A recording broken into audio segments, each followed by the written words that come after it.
एक दिन गौतम बुद्ध अपने शिष्यों के साथ एकदम शांत बैठे हुए थे। उन्हें इस प्रकार बैठे हुए देख शिष्य चिंतित हुए कि कहीं वह अस्वस्थ तो नहीं है।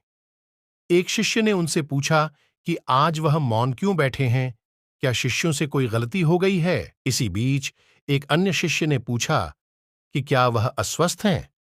पर बुद्ध मौन रहे। तभी कुछ दूर खड़ा व्यक्ति जोर से चिल्लाया, आज मुझे सभा में बैठने की अनुमति क्यों नहीं दी गई है? बुद्ध आंखें बंद करके ध्यान मग्न हो गए। वह व्यक्ति फिर से चिल्लाया, मुझे प्रवेश की अनुमति क्यों नहीं मिली? इसी बीच एक उदार शिष्य ने उसका पक्ष लेते हुए कहा कि उसे सभा में आने की अनुमति प्रदान की जाए।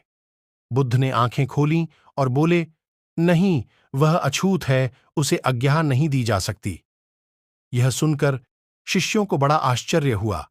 बुद्ध उनके मन का भाव समझ गए और बोले, हां, वह अछूत है।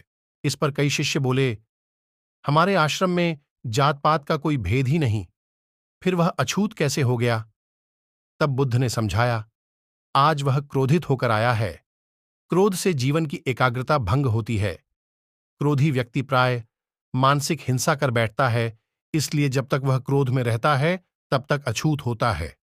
इसलिए उसे कुछ समय एकांत में खड़े रहना चाहिए। क्रोधित शिष्य भी बुद्ध की बातें सुन रहा था।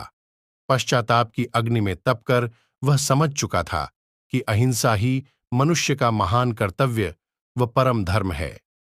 वह बुद्ध के चरणों में गिर पड़ा और कभी क्रोध न करने का प्रण लिया। गौतम बुद्ध कहते हैं कि क्रोध के कारण व्यक्ति अनर्थ कर बैठता है और पश्चाताप उसे बाद में होता है, जिसका कोई लाभ नहीं मिलता। इसलिए हमें क्रोध नहीं करना चाहिए। असल मायने में क्रोधित व्यक्ति अछूत हो जाता है और उसे अकेला छोड़ देना चाहिए। क्रोध करने से तन, मन और धन तीनों की हानि होती है। क्रोध से ज्यादा हानि